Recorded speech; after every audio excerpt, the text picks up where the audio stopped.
नमस्कार दोस्तों, स्वागत है आपका हमारे चैनल टेल्स बाय यशु पर। यहाँ पर आपको मिलेंगी अनोखी और रोचक कहानियाँ। अगर आपको हमारी कहानियाँ पसंद आती हैं तो कृपया करके हमारी वीडियो को लाइक करें, इसको अपने दोस्तों के साथ शेयर करें और अगर आप इस चैनल पर नए हैं तो कृपया करके सब्सक्राइब करें। आपका हमारे चैनल पर विजिट करने के लिए बहुत बहुत धन्यवाद। चलिए आज की कहानी का सफर शुरू करते हैं। पिछले एपिसोड में हम सब ने सुना था कि स्वाति मल्होत्रा और करण गुलेरिया ये दोनों आपस में ही बातें कर रहे थे। तभी अब यहाँ पर करण कहते हैं, वैसे ऐसा कौन हो सकता है स्वाति जिसे दुश्मन अनिका के सामने ला सकते हैं।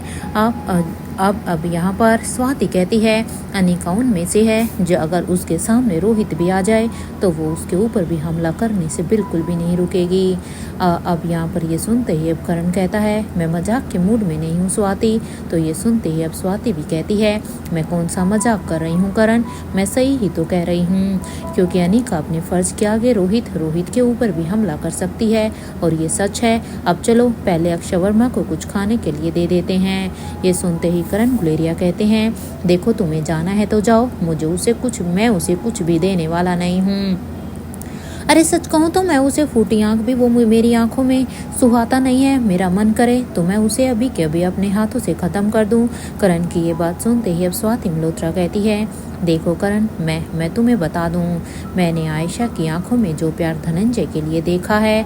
यहाँ स्वाति ने अभी इतना ही कहा था, वो अभी अपनी बात को पूरा भी नहीं कर पाई थी कि तभी अब करण गुलेरिया कहते हैं, हाँ वही प्यार जो तुम धनंजय के लिए कह रही हो, लेकिन वो प्यार मैंने अक्षय के लिए भी देखा है। देखो स्वाति, मैं अपने दोस्त के लिए काफ़ी लॉयल हूँ, इसलिए मैं अपने दोस्त के साथ ऐसा दगा नहीं कर सकता, क्योंकि आयशा से धनंजय बहुत ही प्यार करता है। इसलिए मैं उस अक्षय को कुछ भी नहीं देने वाला। अगर मैं उसे खाना भी देने गया तो ये मेरी लॉयल्टी के ऊपर एक सवाल बन जाएगा। इसलिए अच्छा यही होगा कि तुम मुझे उस अक्षय वर्मा से दूर ही रखो। मैं उस अक्षय वर्मा के सामने भी नहीं जाना चाहता, वरना अगर मैं उसके पास भी गया तो फिर मैं शायद अपने आप को रोक नहीं पाऊंगा और इसका अंजाम शायद ये भी हो सकता है कि मैं जो खाना उसके लिए लेकर जाऊंगा मैं उसके खाने में जहर ही डाल दूंगा। ना बचेगा बांस ना बचेगी बांसुरी, वो वहीं पर ही ख़त्म हो जाएगा और फिर मेरे धनंजय दोस्त को ये सब बर्दाश्त भी नहीं करना पड़ेगा। करण की ये बात सुनते ही अब स्वाति मल्होत्रा कहती है, हाँ ठीक है करण, अगर तुम यही चाहते हो तो एक बार करके देख लो। अगर तुम उसके खाने में जहर डाल दोगे तो फिर इतना याद रखना करण कि मैं उसे बचा लूँगी, मैं उसे कुछ भी नहीं होने दूँगी। और ये कहते हुए ही अब स्वाति मल्होत्रा अब अपने रूम से बाहर की तरफ निकल जाती है और इधर स्वाति के जाने के बाद अब करण गुलेरिया अब अपनी ही सोच में थे कि मैं बिना किसी की नज़र में आए धनंजय से कैसे मिलने जाऊं। अरे मेरा दोस्त अब होश में आ गया है, मुझे उससे बस मिलना है। मैं एक बार अपने दोस्त को अपनी आंखों से देखना चाहता हूँ कि क्या सच में वो पूरी तरह से ठीक है या नहीं। मेरा बड़ा ही मन कर रहा है। इतने महीने तक तो उसने आंखें नहीं खोले थी, इस वजह से मैं अपने आप को मुश्किल से रोक पाया था, लेकिन अब तो मेरा ऐसा मन कर रहा है मैं उसे अभी के अभी जाकर मिलूँ। लेकिन कैसे मैं यहाँ से कैसे जा सकता हूँ, क्योंकि ये बात तो मैं भी जानता हूँ कि मेरे पापा किस तरह हमारी जान के पीछे पड़े हैं और वहाँ पर अनिका भी तो है। जहाँ एक तरफ करण गुलेरिया इधर अपनी ही सोच में थे तो वहीं दूसरी तरफ इधर भीमेश्वरी गांव में यहाँ पर ये शख्स जो कि राजमहल के रहस्य की किताब को पढ़ रहा था, इस शख्स की किताब भी यहाँ पर पूरी हो चुकी थी और वो जैसे ही अब उस किताब को पढ़ता है कि तभी उसके कानों में एक आवाज़ आती है, आग लगा दो इसे। जैसे ही ये आवाज़ अब यहाँ पर इस शख्स के कानों में गई तो जब वो इस दिशा की तरफ देखने लगता है तो उसके सामने जो शख्स खड़ा था उसे देखकर अब वो कहता है, आप यहाँ आप क्या कर रहे हैं। क्योंकि जो शख्स यहाँ पर किताब पढ़ रहा था ये कोई और नहीं बल्कि रोहित मारवा ही था। रोहित मारवा भी यहाँ पर पहले तो सब अब यहाँ पर यशपाल अग्रवाल की कुछ धुन थी जिन्हें वो डिकोड करने की कोशिश कर रहे थे, और उसके बाद इन्होंने अपनी इस राजमहल की रहस्य की बुक को एकांत में पढ़ा। इधर ये इस बात पर रोहित की इस बात पर अब जो आदमी वहाँ पर खड़ा था वो आदमी कहता है तुम एक नंबर के बेवकूफ़ हो और साथ के साथ नालायक भी। और ये कहते हुए ही वो शख्स अब एक सिगार को अपने मुंह में रखते हुए अब अपने लाइटर को निकालता और अब अपने लाइटर से अब वो सिगार को जला देता है। इस सिगार को जलाने के बाद ये शख्स अब यहाँ पर रोहित मारवा के सामने खड़ा होकर अब अपने सिगार के कस लेता है और उसके कस लेते हुए अब बाद में कहता है इस किताब को बीच में रखो। ये सुनते ही अब यहाँ पर वो आदमी जिसने अभी पूरी किताब को पढ़ा था यानी कि रोहित वो भी यहाँ पर उसके कहे अनुसार अब उस किताब को यहाँ पर बीच में रख देता है। तो अब यहाँ पर एक दूसरा आदमी भी वहीं पर था। वो दूसरा आदमी अब अपने लाइटर से अब उस किताब में आग लगा देता है और आग लगाते हुए ही कहता है तुम्हें अंदाज़ा भी है अगर ये किताब गलत हाथों में लग गई तो इसका क्या असर हो सकता है। तुम इस तरह से इस किताब को अपने साथ लेकर नहीं घूम सकते।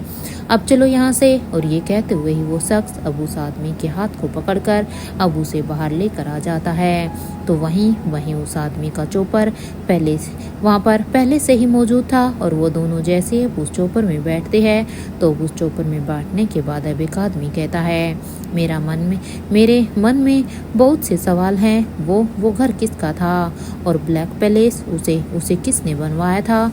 आप और स्वाति माँ दोनों ही काफ़ी पावरफुल हैं, तो फिर आप दोनों ने उन लोगों के ऊपर अटैक क्यों नहीं किया। क्योंकि आप दोनों की पावर को तो मैं अच्छी तरह से देख चुका हूँ, लेकिन वहाँ पर ब्लैक पैलेस में इतना कुछ हो गया उसके बावजूद भी आप दोनों ऐसे कैसे रह सकते हैं इस तरह से। और देखिए आपको मेरे सवालों के जवाब देने ही होंगे। आप इस तरह से मेरे सवालों को सुनकर खामोश नहीं रह सकते हैं, इसलिए देखिए आप मेरे सवालों का जवाब दें। ये सुनते ही यहाँ पर वो शख्स अब रोहित की तरफ देखता है और बस वो उसके जब वो यहाँ पर रोहित की तरफ देख रहा था तो इस शख्स की आंखें सिर्फ और सिर्फ यहाँ पर रोहित के बालों पर ही थी। ये शख्स अपनी नज़रों को उसके ऊपर ही बनाए हुए था, जिससे वो आदमी अब सब कुछ समझ गया था कि ये सब क्या है। और इधर दोनों के ही बीच में यहाँ पर खामोशी थी। हालांकि रोहित के इन सवालों के बावजूद भी ये शख्स कुछ भी नहीं कहता सिवाय उसके बालों को देखने के बाद। इधर कुछ ही देर के बाद अब उस शख्स ने इधर अपनी पॉकेट से एक इंजेक्शन को निकाला और उस इंजेक्शन को निकाल कर उसे वो जल्दी से अब रोहित के गले में इंजेक्ट कर देता है। जैसे ही रोहित के गले में ये इंजेक्शन इंजेक्ट होता है तो इसकी वजह से कुछ ही देर में यहाँ पर रोहित पूरी तरह से बेहोश हो जाता है। और रोहित को इस तरह से बेहोश होता हुआ देखकर अब ये शख्स कहता है अगर तेरी नानी जिंदा है ना रोहित, तो वो तेरे और अनिका के लिए अब कोई प्रॉब्लम ना क्रिएट करें, क्योंकि अब मुझे भी सच में यकीन हो गया है जैसे एक बार उसने मेरे और अवंतिका के लिए की थी। इसलिए मैं चाहता हूँ जैसा मेरे और अवंतिका के साथ हुआ ऐसा तुम दोनों के साथ बिल्कुल भी ना हो। ये सोचकर अब वो शख्स जो कि खुद ये शख्स कोई और नहीं बल्कि ये शख्स खुद बड़े किंग थे और वो भी यहाँ पर रोहित की तरफ देखते हैं और अब कहते हैं तुमने बिल्कुल सही कहा। मैं और स्वाति बहुत ही पावरफुल थे, लेकिन हमारे अंदर भी कुछ कमियां थी और वो कमियां ऐसी थी जिनकी वजह से हम उनके साथ फाइट नहीं कर सकते थे। इधर कुछ ही देर के बाद वो दोनों ही अब यहाँ पर बूढ़े किंग के पैलेस में आ जाते हैं और वहाँ आने के बाद अब यहाँ पर आकांक्षा जो कि वहाँ पर टेरेस पर खड़ी हुई थी मानो वो यहाँ पर किंग के आने का इंतजार कर रही थी। इधर जैसे यहाँ पर किंग का चोपर अब यहाँ पर टेरेस पर आकर उतरता है तो किंग उस चोपर में से निकलते हैं। तो इधर किंग को चोपर से निकलता हुआ देखकर आकांक्षा उनके पास जाती है और अब वो बूढ़े किंग से कहती है हेलो किंग, आप युवराज को यहाँ पर लेकर क्यों आए हैं। अब यहाँ पर आकांक्षा की इस बात को सुनकर अभी किंग कहते हैं तुम्हारे युवराज के दिमाग को आराम देने के लिए, क्योंकि अब हमें इसके दिमाग को थोड़ा सा आराम देना होगा। वैसे तुम यहाँ पर हो तो वहाँ चिराग के साथ कौन है। क्योंकि चिराग को भी तो किसी भी समय होश आने वाला होगा ना, और किसी ना किसी को तो वहाँ पर चिराग के साथ रहना भी जरूरी है। किंग की ये बात सुनते ही अब आकांक्षा कहती है, देखिए किंग, अब चिराग ठीक है, और वहाँ अब अब्दुल भी आ चुका है, इसलिए वो चिराग को देख लेगा। और मैंने यानी को भी मैसेज कर दिया है, जिसमें मैंने उसे कहा है कि वो अब्दुल को युवराज के पैलेस में आने के लिए कहे। और ये कहते हुए ही अब वो यहाँ पर रोहित को अब अपने हाथों में उठाती है, क्योंकि रोहित अभी भी यहाँ पर चोपर में बेहोश था। इसलिए यहाँ पर आकांक्षा जल्दी से चोपर में जाकर अभी रोहित को अपने हाथों में उठा कर लाती है। और अब यहाँ पर जब वो रोहित को अपने हाथों में लाई तो वो किंग से पूछती है, किंग इन्हें कहाँ पर लेकर जाना है? इन्हें इनके रूम में लेकर जाना है या फिर आपके रूम में? इधर आकांक्षा की ये बात सुनते ही आप किंग कहते हैं, इन्हें मेरे रूम में ही लेकर चलो। और ये सुनते ही यहाँ पर आकांक्षा हाँ में अपना सिर हिलाती हो रहा, वो यहाँ पर रोहित को किंग के रूम की तरफ लेकर जाने लगती है, जैसे कि किंग ने उसे इंस्ट्रक्ट किया था। तो वहीं दूसरी तरफ इधर किंग यानी कि रोहित के पैलेस में अभी अब्दुल चिराग के साथ ही था, क्योंकि एनी ने अब तक अब्दुल को ये मैसेज दे दिया था। और वो भी जैसे ही उसे ये मैसेज मिला तो अब्दुल भी यहाँ पर जल्दी से चिराग के पास आ गया था। यहाँ आने के बाद अब्दुल बस यहाँ पर चिराग की तरफ ही देख रहा था। और तो वहीं अब चिराग क्योंकि चिराग को अब जल्दी से होश आने वाला था, इसलिए अब जब अब्दुल की नज़र उसके हाथों पर जाती है तो अब अब्दुल देखता है कि चिराग की उंगलियां अब हल्की हल्की हिलने लगी थी। इधर जैसे ही चिराग की उंगलियां हिलती हैं तो अब अब्दुल सोचता है कि शायद अभी से होश आ रहा है। तो वहीं चिराग के दिमाग में यहाँ पर कुछ धुंधले से विजन चल रहे थे, जहाँ पर एक लोकेशन पर अपने आप ही वो खींचा जा रहा था और उसे पीछे से कोई आवाज़ भी लगा रहा था, लेकिन वो एक ऐसा लग रहा था जैसे कोई मैग्नेट उसे खींच रही है। वो कुछ भी सुनने और समझ नहीं पा रहा था, लेकिन वो ये सब कुछ इग्नोर करते हुए ही वो बस उसी तरफ ही खींचा चला जा रहा था कि तभी अचानक से अब वो जब ये सब उसके दिमाग में चल रहा था तो अभी अचानक से उसकी आंखें खुलती है और वो किंग कहते हुए ही चिल्ला कर बैठ गया। ऐसा लग रहा था जैसे जो इंसिडेंट चिराग के साथ हुआ है वो बिल्कुल उसकी आंखों के सामने आ गया था, इसीलिए किंग का नाम लेते हुए वो घबरा कर बैठ जाता है। इधर चिराग को इस तरह से किंग कहते हुए चिल्लाता हुआ देखकर अब यहाँ पर अब्दुल जल्दी से चिराग के हाथ पर अपना हाथ रखता है और अब अब्दुल कहता है, शांत हो जाओ चिराग, तुम देखो तुम पैनिक मत करो, सब कुछ ठीक है, अभी बस तुम अपना ध्यान रखो। और ये कहते हुए ही अब अब्दुल चिराग को अब अपने दोनों हाथों से उसके पीछे कमर से अपना दूसरे हाथ को ले जाकर अब उसे अपने दोनों हाथों से अब लेटाने की कोशिश करने लगता है कि तभी अब अचानक से उसे कुछ याद आता है और अब वो यहाँ पर पास में रखे हुए अब एक लेप को उठाता है और उस लेप को लेकर अब अपने हाथ में लेकर अब वो यहाँ पर इस लेप को चिराग के माथे पर लगा देता है। अब्दुल को पता था कि चिराग जो इस समय इतना पैनिक कर रहा है शायद इस लेप के साथ, क्योंकि ये लेप काफ़ी ठंडक प्रदान कर रहा था, तो इसलिए वो इसके चेहरे पर लगाता है ताकि इससे चिराग के दिमाग को थोड़ा सा ठंडापन मिले। इधर कुछ ही देर में जैसे यहाँ पर इस लेप ने चिराग के सिर पर अपना असर दिखाना शुरू किया तो चिराग अब यहाँ पर फिर से गहरी नींद में चला जाता है। इधर चिराग को ऐसे फिर से सोता हुआ देखकर अब अब्दुल अब अपने मन में ही कहता है, मैं एक काम करता हूँ, पहले मैं अनिका मैडम को इन्फॉर्म कर देता हूँ।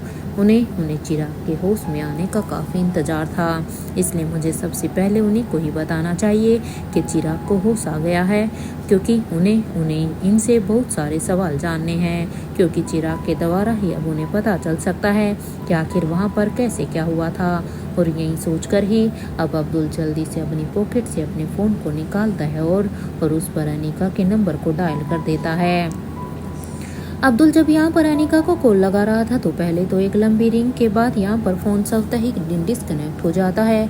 इधर वो अनिका के द्वारा फ़ोन न उठाए जाने पर अब अब्दुल अपनी ही सोच में था कि तभी अब यहाँ पर अब्दुल के फ़ोन पर एक मैसेज आता है। जैसे ही यहाँ पर मैसेज टोन की आवाज़ अब्दुल के कानों में जाती है तो वो जल्दी से भी यहाँ पर अपने फ़ोन के मैसेज बॉक्स को चेक करता है।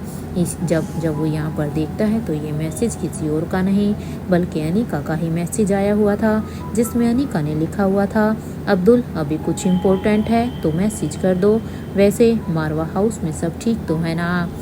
इधर अनिका का ये मैसेज पढ़ते हुए ही अब्दुल बेब यहाँ पर रिप्लाई में टाइप करता है, मैडम मैं अभी मारवा हाउस में नहीं हूँ, वो क्या है ना कि मैं अभी यहाँ पर पेरिस में हूँ, किंग के पैलेस में। वो क्या है ना, मैं यहाँ पर चिराग के पास आया था। और हाँ, एक बात और मैडम, एक गुड न्यूज़ है आपके लिए। 6 महीने से बेहोश चिराग को आज फाइनली होश आ गया है और जिसके साथ आज शायद आपका इंतज़ार भी ख़त्म हुआ, क्योंकि आप इतने लंबे समय से चिराग के होश में आने का इंतज़ार कर रही थी। अब इसे टाइप करने के बाद अब यहाँ पर अब्दुल इसे अनिका के नंबर पर सेंड कर देता है और इस मैसेज को सेंड करने के बाद अब्दुल बस आंखों पर अब चिराग को ही देखते हुए ही कहता है, देखो देखो चिराग, 6 महीने की लंबी छुट्टी तुम ऑलरेडी ले चुके हो। ये बिल्कुल भी सही बात नहीं है। जो चिराग कभी एक भी छुट्टी नहीं लेता था, आज उसने आज वो पूरे 6 महीने के बाद वापस लौटा है। इसलिए अब बस जल्दी से दोबारा से होश में आ जाओ। तुम्हें एक गुड न्यूज़ देता हूँ। वो जो नकली चिराग बनकर मारवा हाउस में आया था ना, वो पकड़ा गया है।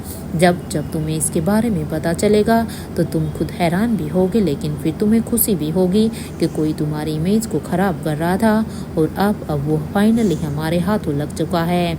और देखो तुम्हारी गुड़िया भी तुम्हें बहुत ही मिस कर रही है, क्योंकि इन 6 महीनों में वो थोड़ी सी बड़ी भी हो गई है। और ये कहते हुए ही अब्दुल बस चिराग को ही देख रहा था, क्योंकि अब्दुल और चिराग इन दोनों की दोस्ती भी कुछ अलग ही लेवल की थी। हालांकि ये दोनों ही यहाँ पर किंग यानी कि रोहित के लेफ्ट और राइट हैंड थे, लेकिन इन दोनों की मिस्ट्री भी अलग ही थी। और अब यहाँ पर अब वो यहाँ पर चिराग के साथ बिताए हुए लम्हों को भी याद कर रहा था। कैसे कभी उनके बॉस के डांटने की वजह से ये दोनों एक दूसरे का साथ देते थे, तो वहीं अब इन लम्हों को याद करने के बाद अब अब्दुल फिर से कहता है, जानते हो चिराग, बॉस पहले की ही तरह फिर से खड़ूस हो गए हैं। तुम्हें पता है जब अनिका मैडम उनकी लाइफ में नहीं आई थी तब वो कितने खड़ूस थे, तो बस ऐसा समझो वो फिर से वैसे ही खड़ूस हो गए हैं। जब तुम्हें होश आएगा ना तो तब तुम्हें पता चलेगा कि पिछले 6 महीने कैसे गए हैं।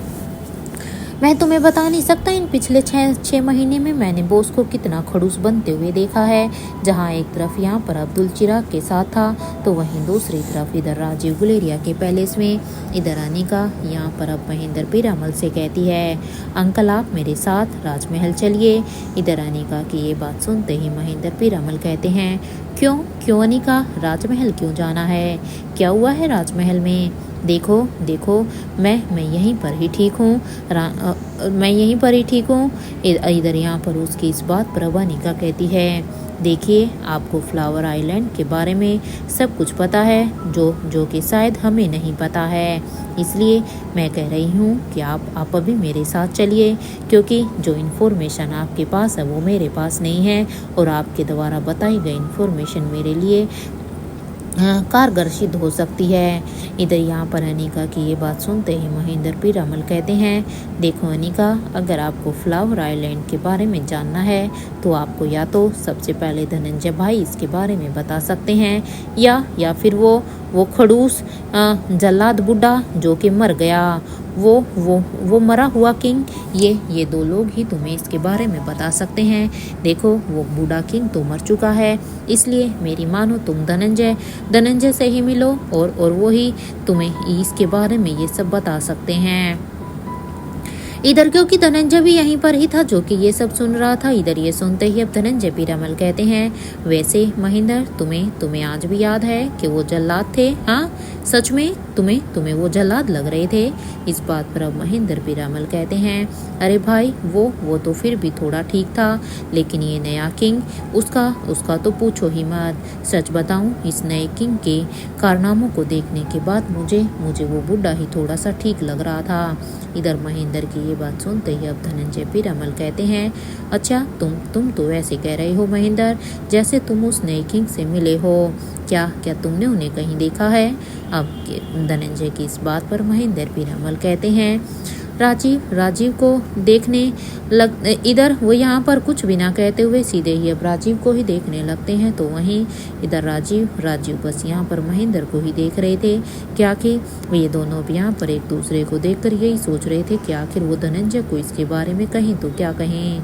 और अब यहाँ पर एक दूसरे को देखने के बाद अब वो यहाँ पर इस बात को डालते हुए कहते हैं, अनिका वैसे तुम महेंद्र को अपने साथ ले जाना चाहती हो तो देखो तुम लेकर जा सकती हो, लेकिन हाँ एक चीज़ के लिए मैं तुम्हें पहले ही आगाह कर देता हूँ, क्योंकि अगर महेंद्र अनिका तुम्हारे साथ गया तो वो तुम्हारा दिमाग खराब करेगा। बट आई नो तुम उसे अच्छी तरह से मैनेज कर लोगी, क्योंकि ये तो मैं अच्छी तरह से जानता हूँ महेंद्र जहाँ कहीं भी जाएगा वो अपने साथ वाले का दिमाग ऐसे ही खाता रहेगा। इधर राजीव की ये बात सुनते ही अब महेंद्र पीरामल कहते हैं, सच में राजीव मैं तेरा दिमाग खराब करता हूँ? हाँ सच में तू मेरे बारे में ये सोचता है राजीव? देखो ये बिल्कुल भी सही बात नहीं है। अरे मैं तो तुम्हारा जिगरी दोस्त हूँ और तुम अपने दोस्त के बारे में ये सब सोचते हो। मुझे ये नहीं पता था। तुम्हारी ये बातें मेरे दिल को तोड़ रही हैं। और अभी यहाँ पर महेंद्र का फिर से ये ड्रामा सुनते ही यहाँ पर धनंजय पीरामल कहते हैं, अच्छा चलो अब ख़त्म करो, सब साथ में अभी ब्रेकफास्ट करते हैं। अब धनंजय की इस बात पर महेंद्र पीरामल कहते हैं, हाँ मुझे तो बहुत ही भूख लगी है। इधर जैसे ही महेंद्र ने ये कहा तो ये सुनते ही अब राजीव हैरानी से बस महेंद्र को ही देख रहा था, क्योंकि राजीव को पता था कि थोड़ी देर पहले जब महेंद्र ने अपना एक बाइट लिया था तो वो महेंद्र को वहीं पर ही छोड़कर यहाँ पर आ गए थे। तो उन्होंने सोचा कि महेंद्र तो अब तक अपना ब्रेकफास्ट कर चुका है। तो वहीं अब धनंजय पीरामल कहते हैं, हाँ चलो मैं आता हूँ। इधर ये सुनते ही अब अनिका भी कहती है, पापा सब ठीक है? इधर ये सुनते ही धनंजय पीरामल कहते हैं, हाँ अनिका सब ठीक है। इधर धनंजय की ये बात इधर ये सुनते ही अब अनिका वहाँ से जाने लगती है। तो वहीं धनंजय पीरामल कहते हैं, मुझे करण और स्वाति से बात करना ही होगा। अगर ब्लैक पैलेस को बर्बाद करना है तो माँ के वफादारों को वहाँ से आज़ाद करवाना ही है, क्योंकि उन्होंने बहुत सारे कष्ट सहे हैं और माँ के लिए उन्होंने जितनी भी यातनाएं आज तक सही हैं अब उन्हें उनसे मुक्त करना होगा। इसलिए मुझे स्वाति और करण से बात करके अब हम सबको एक साथ मिलकर ही वहाँ पर उस ब्लैक पैलेस पर अटैक करना होगा। इधर ये सोचकर धनंजय पीरामल अब यहाँ पर सबसे पीछे ब्रेकफास्ट के लिए जाने लगते हैं, क्योंकि राजीव, महेंद्र और अनिका ये तीनों पहले ही वहाँ से निकल चुके थे। सबसे बाद में वहाँ पर धनंजय पीरामल ही जाते हैं। इधर राजीव गुलेरिया के पैलेस में यहाँ पर सभी अब यहाँ पर अपना ब्रेकफास्ट कर रहे थे। और जैसे ही अब यहाँ पर उनका ब्रेकफास्ट पूरा हुआ तो अनिका कहती है, महेंद्र अंकल मेरे ख्याल से अब हमें चलना चाहिए। मैंने आपको पहले भी कहा है आप मेरे साथ राजमहल चल रहे हैं, इसलिए चलो मेरे साथ। अब ये सुनते ही महेंद्र पीरामल अब धनंजय की तरफ देखते हैं और कहते हैं, भाई आप भी चल रहे हो ना? देखो मैं अकेला नहीं जा रहा, इसलिए प्लीज़ आप भी चलो।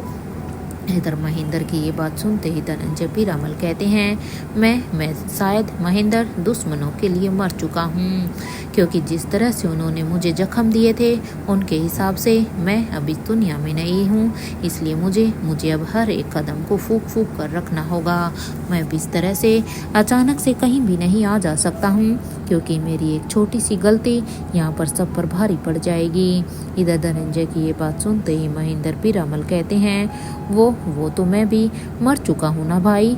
तो देखो मैं भी तो राजमहल जा रहा हूँ, क्योंकि दुश्मनों की नज़र में मुझे भी नेत्रा ने मार दिया था। इसलिए चलो भाई साथ में चलते हैं। और सच कहूँ तो दोनों साथ में ही दीवार में घुस जाते हैं, जैसे सलीम के अनारकली को दीवार में चुनवा दिया गया था। आपको वो मूवी तो याद है ना, मुगले आजम, प्यार किया तो डरना क्या। इधर यहाँ पर महेंद्र की ये बात सुनते ही धनंजय पीरामल कहते हैं, चुप, हर बार पता नहीं कहाँ से कैसे आइडिया तुम्हारे दिमाग में आते रहते हैं। इसलिए चुपचाप अनिका के साथ जाओ और यहाँ मुझे बकस दो, क्योंकि तुझे बस राजीव ही झेल सकता है, मैं नहीं। इधर यहाँ पर धनंजय की ये बात सुनते ही महेंद्र पीरामल कहते हैं, ठीक है भाई। यहाँ जैसे ही सबका अब यहाँ पर ब्रेकफास्ट फिनिश हुआ तो अब अनिका अपनी जगह से खड़ी होकर कहती है, चलिए अंकल, आपको मैं राजमहल ड्रॉप कर देती हूँ। इधर ये सुनते ही महेंद्र पीरामल कहते हैं, ठीक है बेटा, अब आप अगर नहीं मान रही हो तो वैसे मैं सच कहूँ तो मैं यहीं पर ही ठीक था। इधर अब यहाँ पर उसकी ये बात सुनकर अब अनिका कहती है, मैंने आपको कहा ना मुझे आपकी हेल्प चाहिए, इसलिए चलो। इधर अब यहाँ पर कुछ ही देर के बाद जैसे ही अनिका और महेंद्र अब दोनों ही यहाँ से बाहर जाने वाले ही थे कि तभी अब यहाँ पर राजीव महेंद्र को पीछे से आवाज़ लगाते हुए ही कहता है, अनिका को यहाँ के शॉर्टकट से राजमहल लेकर जाना महेंद्र। ये सुनते ही यहाँ पर महेंद्र पीरामल कहते हैं, ठीक है राजीव, वैसे अगर तू चाहे तो तू भी मेरे साथ चल सकता है, क्योंकि अगर तू मेरे साथ आएगा तो मुझे अच्छा लगेगा।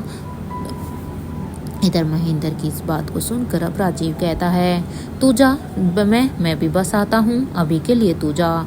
ये सुनते ही अब महेंद्र पीरामल अब अनिका के साथ जाने लगता है और यहाँ पर अब धनंजय पीरामल अब अंजलि को देख कर कहते हैं, देखो अंजलि, आलिशा अपना ख्याल खुद रख सकती है।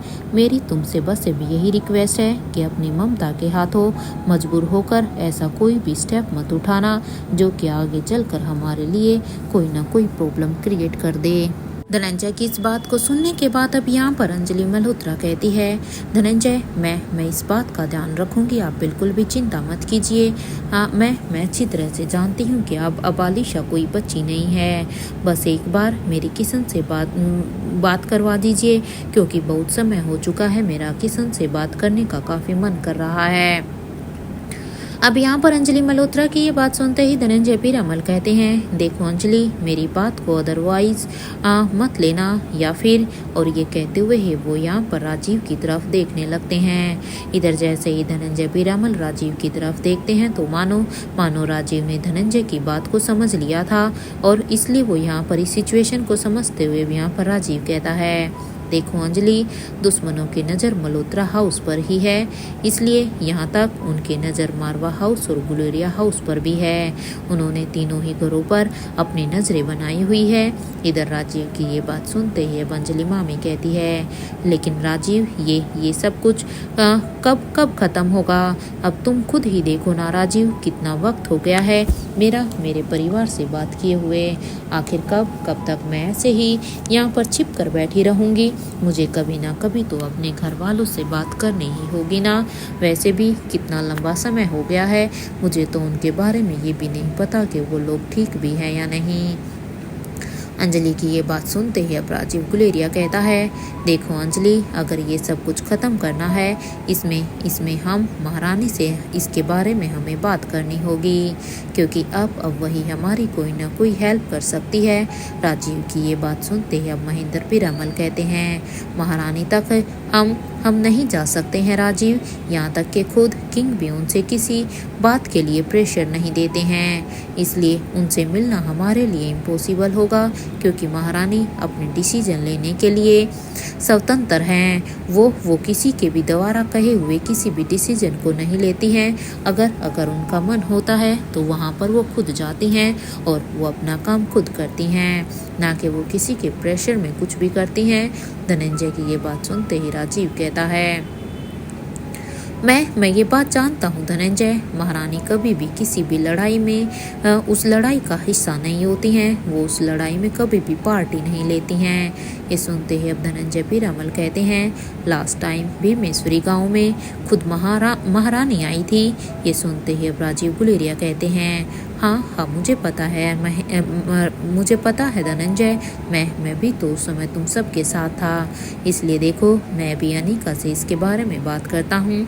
और ये कहते हुए ही राजीव गुलेरिया वहाँ से चले जाते हैं। तो वहीं राजीव के जाने के बाद अब धनंजय पीरामल भी अब अपने रूम की तरफ जाने लगते हैं।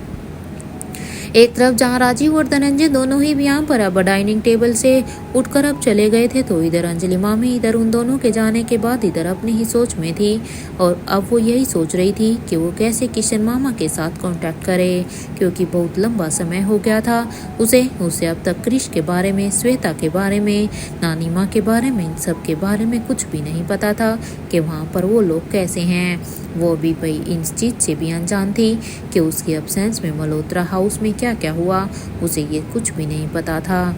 एक तरफ जहाँ अंजलि मल्होत्रा ये सब सोच रही थी, तो इधर दूसरी तरफ बूढ़े किंग के पैलेस में किंग इधर अपने लैब में कुछ एक्सपेरिमेंट कर रहे थे, तो वहीं रोहित अभी उनके कमरे में बेहोश बेड पर ही लेटे हुए थे। इधर किंग अपनी लैब में जो एक्सपेरिमेंट कर रहे थे और साथ के साथ अब वो यहाँ पर रोहित की तरफ भी देख रहे थे और अब वो यहाँ पर एक केमिकल को अब अपने हाथ में उठा कर कहते हैं इसे बनने में 6 महीने लगे, और ये कहते हुए ही वो अब रोहित के पास आकर अब उसके बालों पर अब उस केमिकल को डालने लगते हैं, क्योंकि किंग को भी पता था कि यहाँ पर रोहित के बालों में केमिकल लगाया हुआ है। इसलिए इस केमिकल को डालने के बाद अब वो यहाँ पर उस लैब से बाहर निकल जाते हैं और इधर दरवाजे को बंद कर देते हैं। जब उसके बाद अब यहाँ पर किंग की नज़र सिर्फ अपने वॉल पर टंगी वॉच पर ही थी। जैसे जैसे यहाँ पर वक्त बीत रहा था उन्हें रोहित की चिंता हो रही थी। हर बीते वक्त के साथ वो यहाँ पर बस रोहित के बारे में ही सोच रहे थे। तो वहीं दूसरी तरफ इधर यहाँ पर ब्लैक पैलेस में यशपाल अग्रवाल इधर अपने ही रूम में बैठे हुए थे कि तभी अचानक से जार में रखा हुआ एक डायमंड वहाँ पर ब्लास्ट हो जाता है।